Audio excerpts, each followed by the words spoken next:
राष्ट्रीय आय एवं योग्यता आधारित छात्रवृत्ति परीक्षा में हम लोग रीजनिंग के काफी सिलेबस को कवर कर चुके थे। अब हम लोग मैथ पर आ गए हैं और मैथ में कुछ चुनिंदा प्रश्न होते हैं, उसी तरीके के प्रश्न आते हैं, बस नंबर्स बदल दिए जाते हैं, पैटर्न सबका वही रहता है। तो हमको देखना है किस किस तरीके से प्रश्न आते हैं। कुछ हम लोगों ने कर लिया है, वो आपको पिछली वीडियो में मिल जाएंगे, और यहाँ पर कुछ नए प्रश्न हम लोग देखते हैं। तो यहाँ पर देखिए एक प्रश्न लिया है 6वां वाला। इसमें कह रहा कि यदि 3 की घात 29 फिर प्लस है, फिर 3 की घात 29 फिर प्लस है, फिर 3 की घात 29 बराबर है 3 की घात x के। कह रहा यदि ऐसा हो तो x का मान होगा। कहने का मतलब जो घात यहाँ पर x लगा हुआ है उसका मान निकालने की बात कर रहा है। कैसे निकाला जाएगा आइए देखते हैं। बहुत सिंपल है, बस ध्यान से देख लेना। तो यहाँ पे इसका हल हम देख रहे हैं। क्या लिखा है? 3 की घात 29 प्लस 3 की घात 29 प्लस 3 की घात 29 बराबर कितना बेटा? 3 की घात x है। यही तो है ना। आप देख रहे हो कि तीनों पदों में सेम चीज है ना, सेम चीज। जब सेम चीज रहती हो तो हम उसको कॉमन ले लेते हैं। क्या कर लेते हैं? कैसे कॉमन लिया जाता है? हम 3 की घात 29 ऐसे लिखेंगे, ऐसे लगाएंगे ब्रैकेट। क्या लगाएंगे?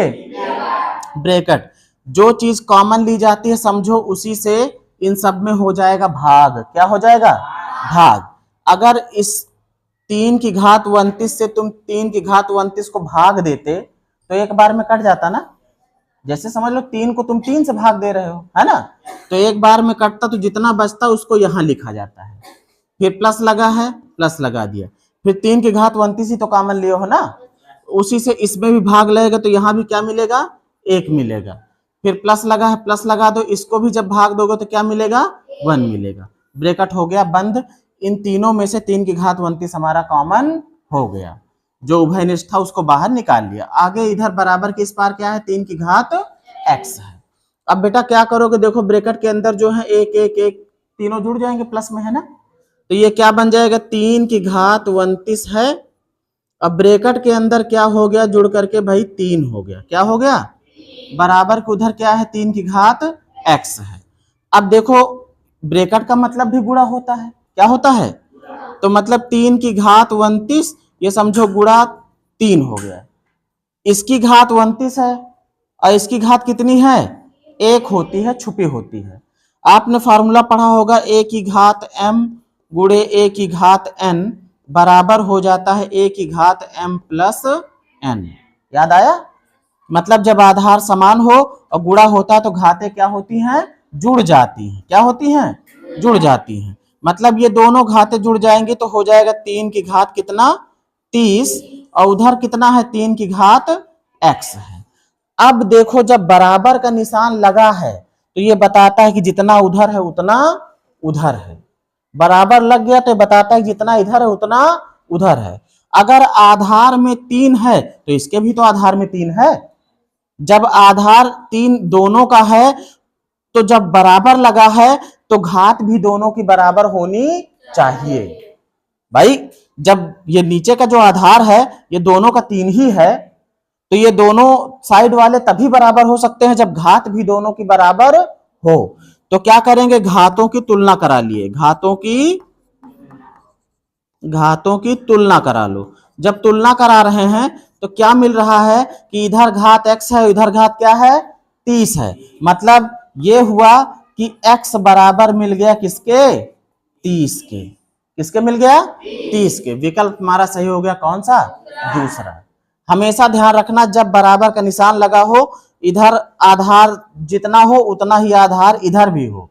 मतलब इधर 3 है, आधार इधर भी 3 हो तो घातें उनकी क्या हो जाएंगी? बराबर हो जाएंगी। इधर 4 होता और उधर भी आधार 4 होता तब भी घातें क्या हो जाती?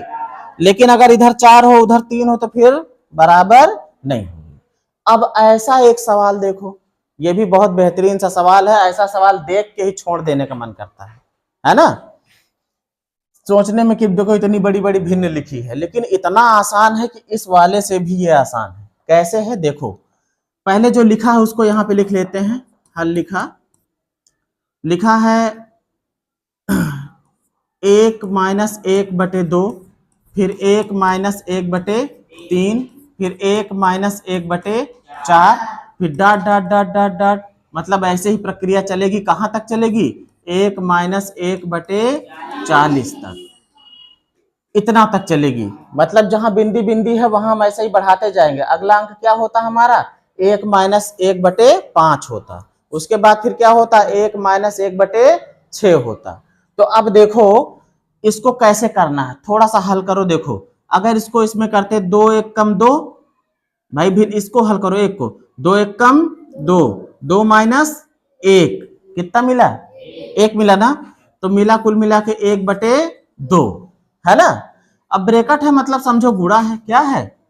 इसमें करते तो क्या मिलता? 3 1 कम 3, 3 माइनस 1, कितना बचा? 2 बचा। 2 और बटे में कितना है? 3 है। गुणे यहां भी कर लो, 4 1 कम 4, और 4 माइनस 1, कितना बचा? 3। क्या मिला? 3/4। अगर ध्यान से देखोगे तो जो कुछ बनता जा रहा है आगे कैसे बन रहा है? 1/2। जो इसका हर था वो उसका अंश हुआ, फिर जो इसका हर था वो उसका अंश हुआ। जो इसका हर है अगला अंक क्या आता? अगला अंश कितना आता? 4 आता। और नीचे कितना आता? 5 आता, है ना। आगे अगर एक और लिखा होता तो क्या लिखा होता? 1 माइनस 1/5 लिखा होता, उसका जो हल करते तो इतना आता। तो डॉट डॉट डॉट ऐसे ही इसका क्या हो जाएगा भाई? 40 1 कम 40, ब्रैकेट नहीं लगाते हैं, ऐसे ही छोड़ देते। 40 1 कम 40, 40 माइनस 1, 40 में से 1 निकल जाए, कितना बचेगा? 39, 39 बचेगा ना। तो 39 बटे कितना हो जाएगा? 40 हो जाएगा। अब बेटा देखो इसको ध्यान से देखो, बस आपको समझ में आ जाएगा। हर में अगर 2 है तो अंश में भी 2 है ना। हर में अगर 3 है तो अंश में भी 3 है ना। हर में 4 है तो वहां भी 4 है ना। मतलब कहने का ये है कि पूरा ये 2 से 2 ये कट जाएगा, ये 3 से ये कट जाएगा, ये 4 से ये 4 कट जाएगी, ये 5 से जो 5 रहा होगा वो कट जाएगा। फिर यहां भी कहीं रहा होगा 39, है ना, वो 39 कट जाएगा। मतलब बचेगा सिर्फ क्या? यहाँ ऊपर का 1 बचेगा, यहाँ नीचे का 40 बचेगा। मतलब इसका उत्तर आ जाएगा 1/40। विकल्प हमारा सही हो जाएगा तीसरा, है ना आसान। हाँ, तो अगर पसंद आया हो तो जरूर इसको सब्सक्राइब कर लीजिए चैनल को, और वीडियो को और शेयर कर दीजिएगा तो ज्यादा अच्छी बात है।